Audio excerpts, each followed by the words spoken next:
The women's 5,000 meters final at the U.S. Olympic trials was one of the most complete examples of modern championship distance running. This was not a race built on hesitation or late chaos. From the very first lap, the athletes committed to a demanding but controlled pace that immediately shaped the dynamics of the field and forced everyone into honest running. In the opening kilometer, a compact lead group formed, featuring Elise Cranny, Karissa Schweizer, Parker Valby, and Whittni Morgan. None of them rushed to dominate the pace, but all of them were clearly aware of the importance of positioning. They stayed near the front, avoiding unnecessary movement while maintaining control over their rhythm. This phase of the race was not about gaining advantage, but about avoiding mistakes that would cost energy later. The tempo remained steady through the first half of the race. It was not explosive, but it was demanding enough to gradually wear down the field. This kind of pace is particularly effective in championship racing because it eliminates weaker contenders without requiring a decisive move. By the time the race approached halfway, several athletes had already begun to lose contact, not because of a sudden surge, but because the sustained rhythm exposed their limits. At the same time, Elise Cranny was executing a near-perfect race. She stayed relaxed, slightly behind the leaders, always in a position where she could respond instantly. Her movement through the pack was subtle.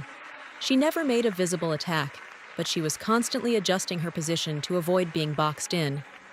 This level of control is what separates experienced championship runners from the rest. As the race moved past 3,000 meters, the tension increased. The group at the front was still relatively compact, but the effort was clearly rising. This is the phase where races often begin to break, not through a single move, but through accumulated fatigue.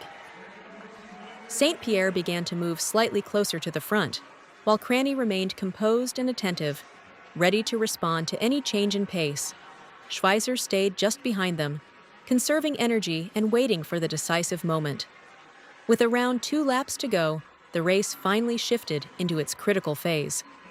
The pace lifted, and the group at the front quickly reduced to a small number of contenders. This was no longer about positioning alone. Now it was about who could sustain speed under pressure. Cranny applied consistent pressure rather than launching a single explosive move. This approach forced everyone around her to work continuously, increasing the physical and mental demands of the race. St. Pierre, however, remained calm.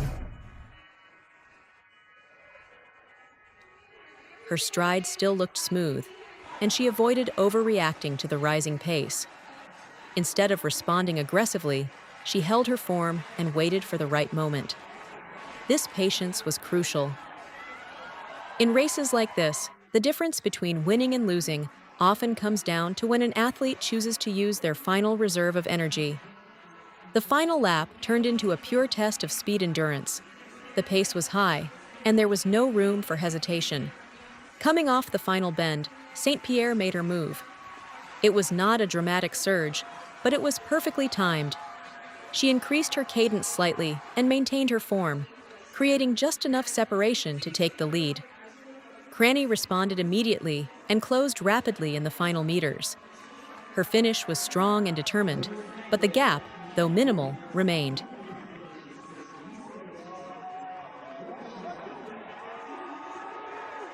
At the line, St. Pierre secured the victory in 14:40.34, with Cranny finishing just 0.02 of a second behind. Schweizer completed the podium, confirming her consistency and ability to compete at the highest level. What made this race exceptional was not just the close finish, but the way it was executed. There were no unnecessary moves, no wasted energy, and no panic. Every athlete at the front ran with discipline and awareness, understanding exactly how to manage effort across the distance. This race was a clear demonstration that championship 5,000-meter running is about control as much as it is about speed.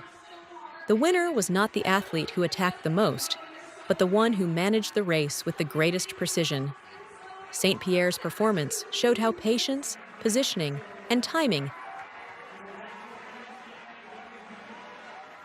can come together to produce a near-perfect result under Olympic-level pressure.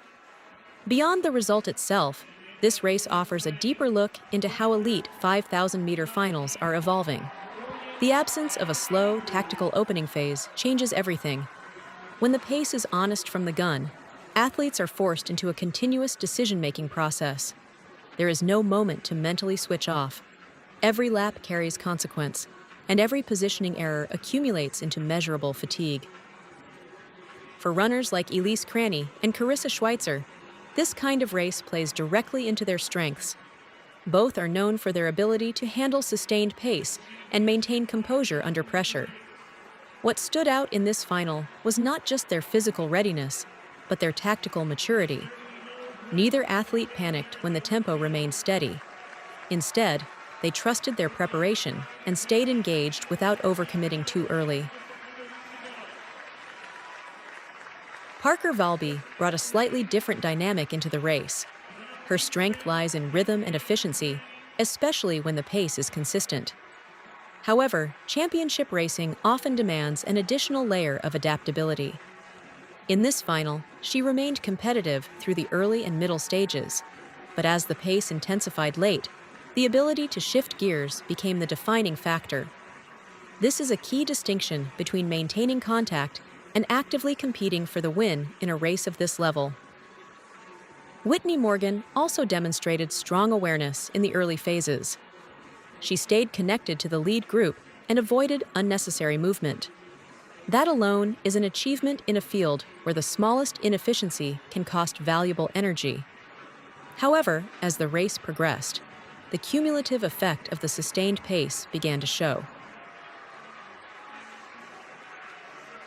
This is where championship racing becomes brutally selective. It is not always a single decisive move that breaks athletes, but the accumulation of controlled pressure over time. The central figure, however, remained Elise Cranny. Her race was defined by precision. Every movement had purpose. She never drifted too far back, never exposed herself unnecessarily, and never allowed the race to dictate her rhythm. Instead, she read the race as it developed and adjusted in real time. This ability to stay composed while processing constant tactical information is one of the most valuable skills in elite distance running. A critical aspect of her performance was how she handled transitions. In championship races, transitions are often more important than peak speed. The moment when the pace shifts, when the group compresses or stretches, when positioning becomes contested. These are the points where races are won or lost. St. Pierre navigated these moments without visible stress. She did not react late, and she did not overreact. Her positioning before the final 2 laps was almost ideal, allowing her to respond immediately when the pace increased. Another important element is biomechanics under fatigue.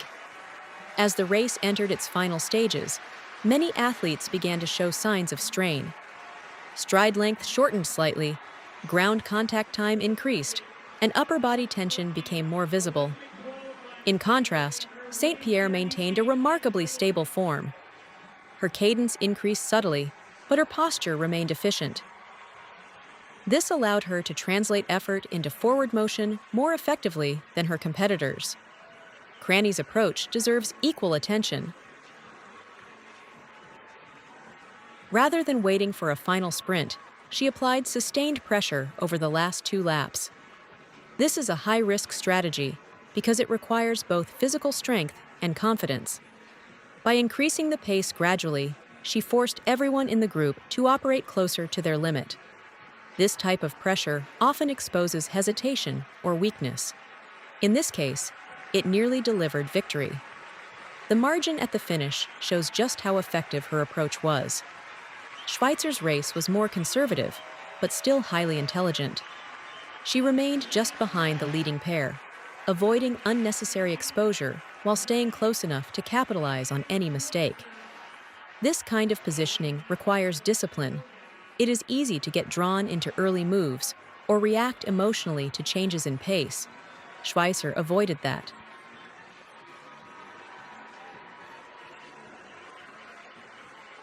Her third-place finish reflects not just her physical ability, but her understanding of how to navigate a race of this complexity. The final lap itself was a perfect example of controlled chaos. At this level, everyone is operating near their physiological limit, yet the race still comes down to fine margins. The difference between first and second was only 0.02 of a second. That is not decided by raw speed alone. It is decided by efficiency, timing, and the ability to access one final reserve of energy at exactly the right moment. St. Pierre's acceleration off the final bend was subtle but decisive. She did not produce a dramatic burst. Instead, she increased her output just enough to create separation, while maintaining her form. This is often more effective than an all-out sprint, especially after a race that has already been run at a high intensity. By avoiding excessive tension, she was able to sustain her speed through the final meters. Cranny's response was immediate and powerful.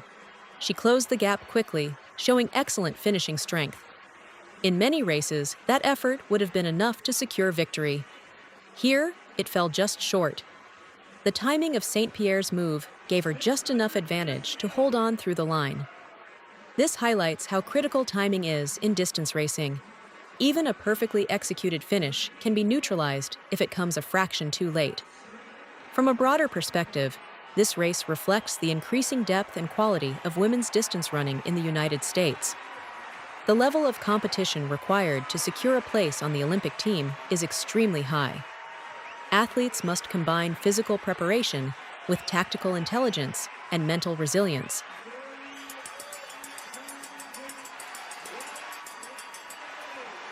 There is little room for error, and even small mistakes can have significant consequences. It also demonstrates how the 5,000 meters has evolved. The traditional model of a slow start followed by a sudden sprint is becoming less common. Instead, we are seeing races that are demanding from the beginning, where endurance and speed are tested simultaneously. This favors athletes who can maintain efficiency at high intensity while still having the capacity to change pace late. Another layer to consider is psychological control. Championship races are not only physical contests, but mental ones. The ability to remain calm while the pace increases, while competitors move around you, while the finish approaches. St. Pierre showed exceptional control in this regard. She did not allow the pressure of the moment to disrupt her execution.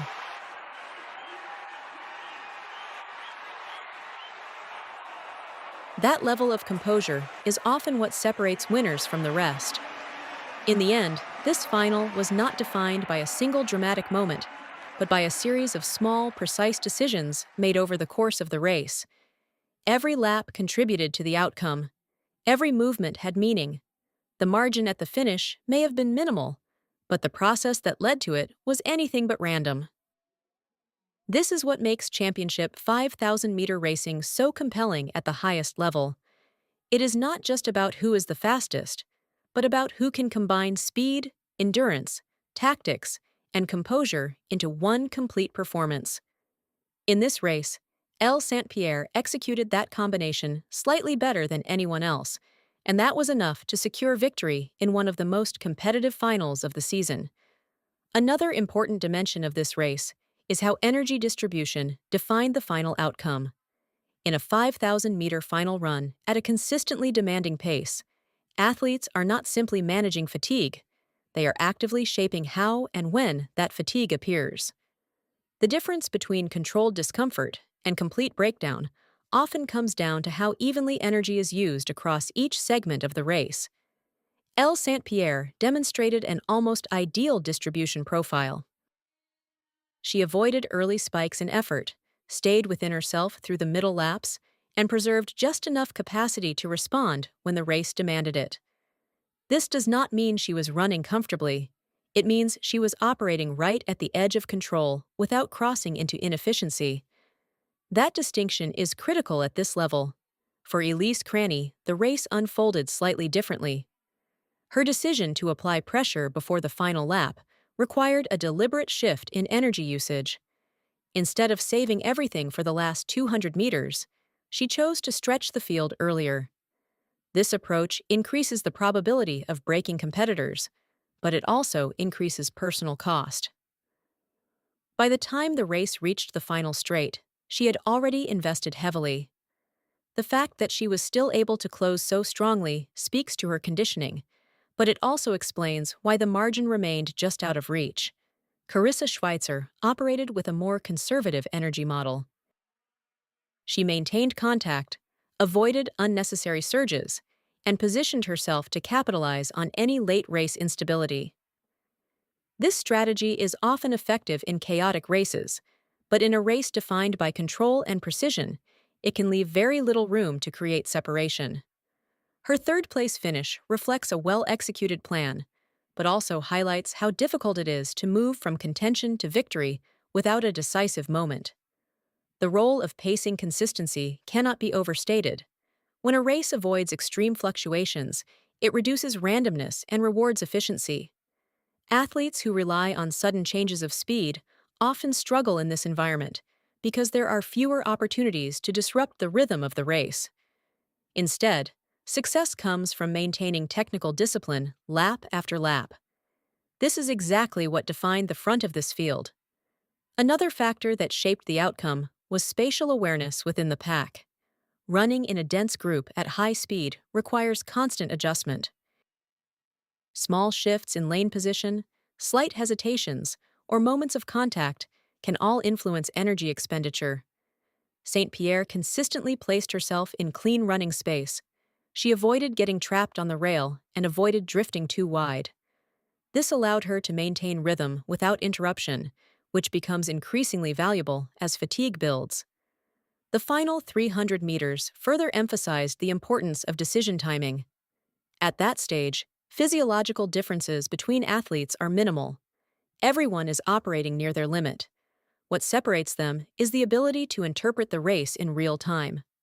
St. Pierre recognized the exact moment when the pace stabilized just enough to allow a controlled increase. She did not wait for a dramatic opening, and she did not force an early move. She acted within a narrow window where her acceleration would be most effective. Cranny, in contrast, was already committed to a sustained effort. Her response was immediate, but the nature of her earlier move meant that her final acceleration had slightly less contrast. This is a subtle but important detail. In sprint finishes, the perception of speed can be as important as the actual speed. A well-timed acceleration appears more decisive because it occurs when others are already under maximum strain. This race also reinforces how marginal gains accumulate. No single moment decided the outcome. It was the sum of efficient positioning, controlled pacing, biomechanical consistency, and precise timing. Each of these elements contributed a small advantage, and together, they created the difference at the finish line. At this level, the gap between athletes is so small that execution becomes everything. Physical preparation brings athletes to the same starting line, but it is the quality of decisions during the race that determines the result. In this final, the execution was exceptionally high across the board, which is why the finish was so close and the performance level so impressive.